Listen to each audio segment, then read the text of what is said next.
Greetings all, thedvsmonkey here. Okay, so I've come across another issue with my setup gear and everything. Last week, everything looked good when I first set up the light and put the grid on, and which I didn't feel changed much. Yesterday though, when I was filming, I noticed when I pulled the footage off and I looked on the computer that to me it looked kind of grainy. Set my Alexa off.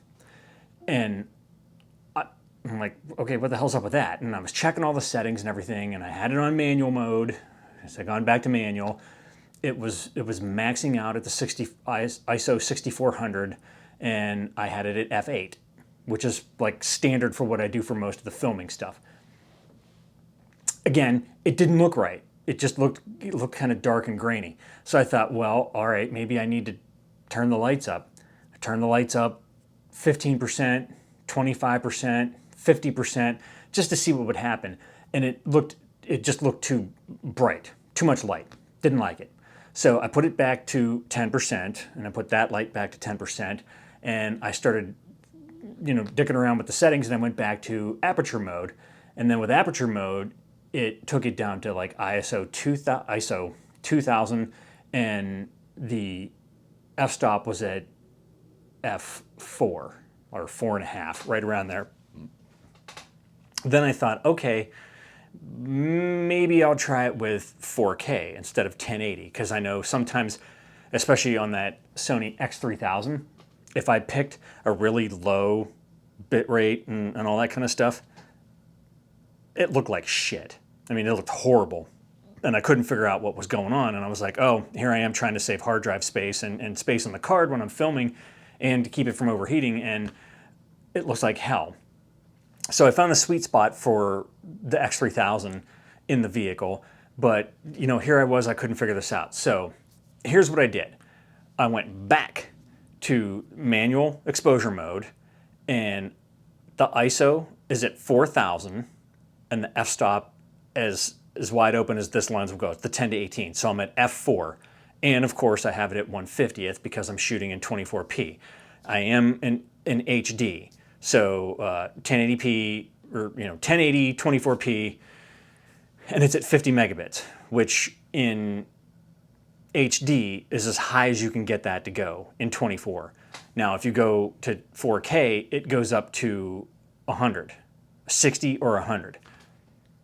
I shot at those and I pulled them off, and I put the 4K 100 next to the 1080 50 and couldn't tell the difference. It didn't look any difference to me on my computer screen. Keep in mind, I have an iMac with a 5K screen, plus I've got a 4K external monitor next to it. They're not calibrated together because I'm not doing that shit. But it just didn't look any different. So I'm like, all right, I'm not killing hard drive space. And I also know that by the time I do all this stuff and I edit it, it'll look okay, and it could look fantastic, but I'll load it to YouTube and it'll look like shit anyway. So I'm not too overly concerned. But what I've done now is, again, lights are at the same. So the Neewer and the Hue bulb are both at 10%. I have done a custom white balance for 56K or 56,000K. God damn it, 5600K. I keep saying 56,000 because that's what the light temperature is set to. And come on. All right, you get the idea. It keeps going to my eye. It's at 5600K, and that's roughly equivalent, I guess. When I put it up to f4, it really brightened up the image naturally because you're letting in more light. And I think it looks okay. I think I look normal-ish. You can see all my sun damage and all that shit, and I'm all greasy because I got a massage earlier today. And so I'm a little shiny. And I have color. I have a Hank Hill tan because that's the way it goes. I think this looks okay. I'm not sure. Now, all this for today's topic, settings. What do you set your stuff to? I know that it's different when you're out doing specific jobs and you're trying to get a specific look. But when you're just a schmo like me and you're doing a vlog, a daily vlog, like, what do you do? What do you set your stuff to? Do you use manual priority? Do you use shutter priority? Do you use aperture priority? Do you green box it and go, remember I showed you all the differences last week, and that led some people to think, maybe I should try this instead. This is what I'm going for now. In your studio, in your office, wherever the hell you shoot inside, you're not outside, and you've got studio lighting and all that kind of stuff, what settings do you use for your cameras? Again, I have a Sony a6600, and I have gone back and forth between aperture priority and manual, or aperture, Jesus Christ. The exposure modes I've used are either aperture or manual. Right now I'm in manual. I'm shooting at 1080, 24p, at 1/50th, f4, ISO 4000. And this is the image that you get.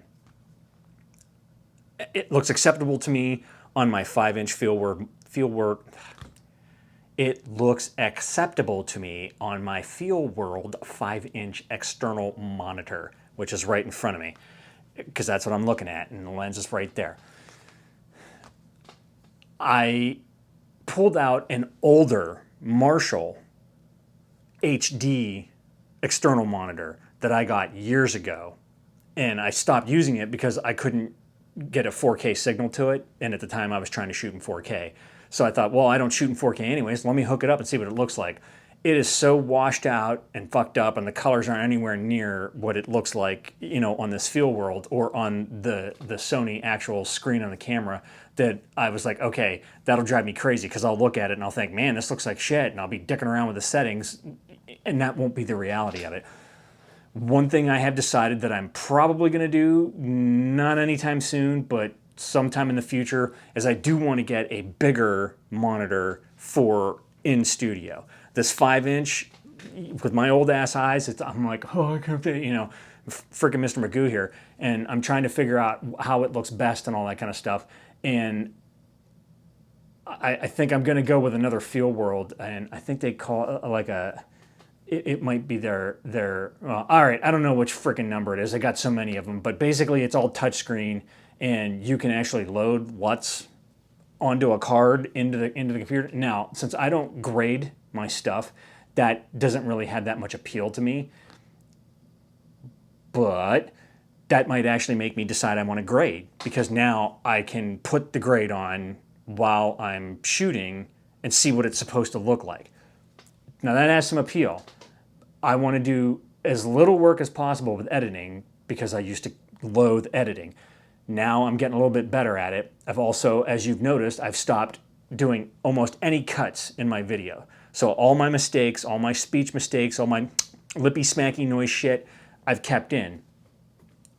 And that's why my videos are a little bit longer. So now you get the idea when I'm telling you how much I cut out that you didn't get to see, because all that shit annoyed me. But it seemed to, and I agreed with some people that my editing was shit and it was too choppy. And that's because I was cutting out all the frickin' annoying things that I do. So I warned you, now I'll leave them in. You get to be annoyed by those instead of the choppy footage. That's all I'm gonna do for now. I just want to figure out what looks best here in studio. All bets are off when you go outside, because you've seen me. I've walked in and out of shadows, the changing sun, clouds, different ground that I'm walking on, everything. It makes a huge difference in what you see and while you're constantly having to change stuff. But in studio, I can control pretty much all this stuff. Again, TV's on, Mad Max Fury Road. Lots of color changes, lots of flashes, lots of shit going on there, but you shouldn't be able to see that because I now have studio lighting. Whereas before I didn't have it, and I was using all kinds of little shit and existing lamps, and every time the screen changed on the TV, you could see it in the video. I don't think you could see it now. Did it really matter? All right, that's all I got for you today. I just wanted to talk about in-studio settings for the most part, and I want to know what you guys are doing and what kind of equipment you're using. And are you color grading? If you're color grading, what are you using? Most importantly, if you have a Sony a6600, because that's what I've got, and that's what I need to know. doesn't do me a bit of good to know what you're doing on a Canon or a Nikon. And that's it. All right, enough. So thanks for joining me. Like, subscribe, and all that shit. And remember, kids, forward and up.